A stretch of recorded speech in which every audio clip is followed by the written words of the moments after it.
was not that we were fighting for our freedoms, not that we were stopping an evil that would take over the whole planet, but that we had been attacked on a ship, the Gulf of Tonkin, an incident that we now know clearly in history didn't happen the way we were told at all.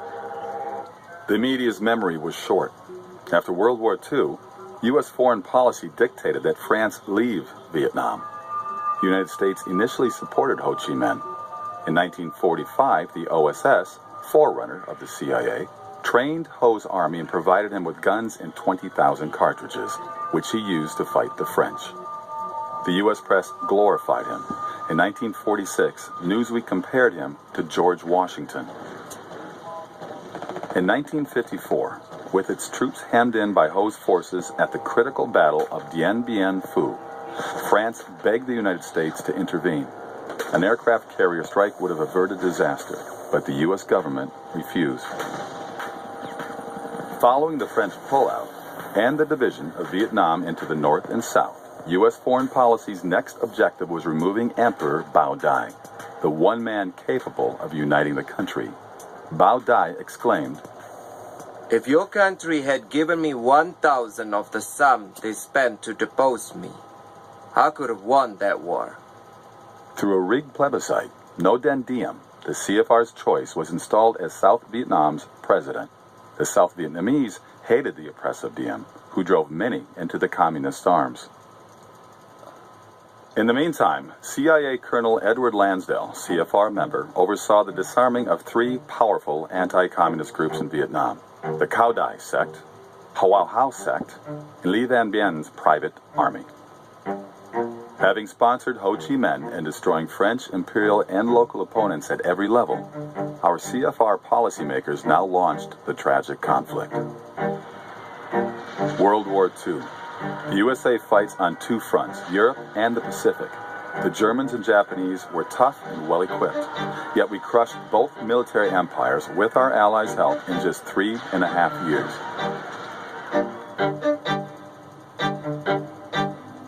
On the other hand, we spent 14 years fighting Little North Vietnam and lost.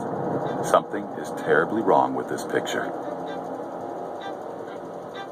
Defense Secretary Robert McNamara forbid the Air Force to strike over 90% of the strategic targets it wanted to hit. As a CFR member, he left the Defense Department to become president of the World Bank. Then, there were the rules of engagement, not declassified until 1985 when they consumed 26 pages of the Congressional Record's fine print. According to the rules, American soldiers were not allowed to shoot first, but had to wait until fired upon. If a pilot saw a MiG on the ground, he could not attack. He had to wait until it was airborne and showing hostile intent. If a surface-to-air missile launch site was under construction, he couldn't bomb it. He had to wait until it was operational. If we had fought World War II under such restrictions, we would have lost. To me, at least, it's clear that the purpose of the war was not to defeat communism in Vietnam, because they could have done that quite easily, but as everyone knows by now, they deliberately put handcuffs on our military, made sure you don't go too far into the enemy territory, you don't counterattack, you don't bomb the supply lines, you just powder puff war all the way along. We call it powder puff war because it wasn't aimed at victory, but that's probably not doing it justice because there was so many lives tragically lost. It was a bloody war, really, but it was not fought to win. In 1968, journalist Lloyd Millen interviewed nearly a dozen retired high-ranking U.S. military officers. Each, queried separately, said the war would be won in weeks or months with the restraints lifted. This would allow the war to be carried out aggressively against the North. The media claimed the war was initiated by right-wing anti-communists or hawks. The first U.S. combat troops went to Vietnam in 1961. President Kennedy authorized sending about 10,000 men on the advice of the State Department's Walt Rostow, who had just returned from a fact-finding mission to Vietnam. Although the press portrayed Rostow as a hawk, his father had been a Marxist revolutionary in Russia. Two of his aunts belonged to the U.S. Communist Party. His brother, Eugene Debs Rostow, was named after Socialist Party leader Eugene Debs, and the Eisenhower State Department rejected Walt for employment 3 times as a security risk. The Kennedy administration could only get him in by firing Otto Otepka, the State Department's head of security. In a book published the year before his advice to Kennedy, Rostow wrote, "It is a legitimate American national objective to see removed from all nations, including the United States, the right to use substantial military force to pursue their own interests. Since this right is the root of national sovereignty, it is therefore an American interest to see an end to nationhood, as it has been historically defined." This statement summarized the outlook of the Council on Foreign Relations, to which Rostow belonged. Johnson had to give some very awkward and rather embarrassing speeches convincing America why Vietnam, why he was sending their sons, their brothers, their fathers off to war. As earlier noted, Congress authorized President Johnson to intervene in Vietnam through the Tonkin Gulf Resolution, written before the two alleged attacks on the U.S. Navy in the Tonkin Gulf. Admiral Stockdale testified that the second attack never happened. The premature resolution was written by William P. Bundy, Assistant Secretary of State for Far Eastern Affairs and member of the CFR.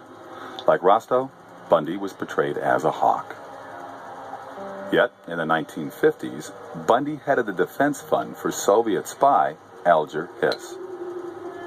After Bundy left the State Department, David Rockefeller appointed him editor of Foreign Affairs, Journal of the CFR, and America's leading opponent of national sovereignty. In 1964, President Johnson successfully ran for re-election against Republican Barry Goldwater, whom the press branded a warmonger. After the election, Johnson himself suddenly began escalating the war, committing hundreds of thousands of troops. He made the decision at the urging of a secret clique called the Wise Men, 14 senior advisors, 12 of whom were CFR members. The Wise Men included a number of important Council on Foreign Relations members, 6 key members actually: Averell Harriman, Robert Lovett, and John J. McCloy, all 3 of them Bonesmen, and all 3 of them very closely tied to the banking powers of New York City and to the Rockefeller family.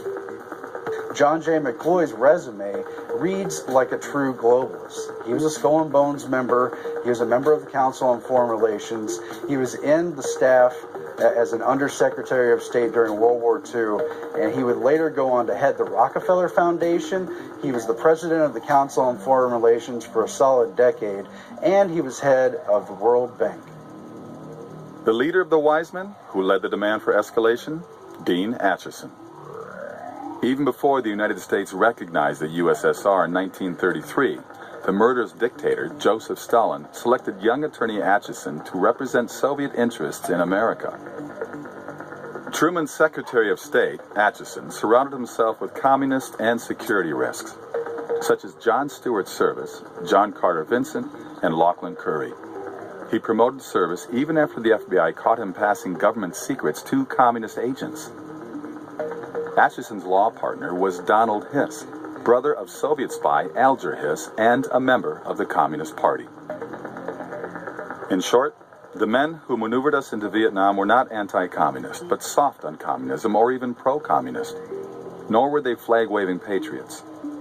They were globalists who opposed nationalism in favor of world government. Part of it was to train an international military force, to get the world used to thinking of solving conflicts through international groups such as the UN, and to develop those mechanisms. Nearly all key policy planners during the Vietnam War were CFR members. The same clique that involved us in the war authored the rules of engagement and other restrictions preventing victory. Clearly, Vietnam was not a blunder, but happened as planned. So Averell Harriman, Robert Lovett, John J. McCloy, and their associates like George Kennan manipulated policy around the Vietnam War and most of the other conflicts that we saw during the middle years after World War II. All of them mired in confusion, lies, manipulated data, cables, communications that presented in a framed, skewed manner to goad America into the policy decisions being made in New York City, not in Washington, D.C.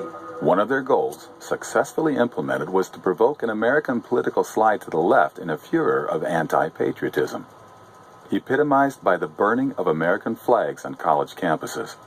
Destroying patriotism is prerequisite to absorbing nations into a one-world government.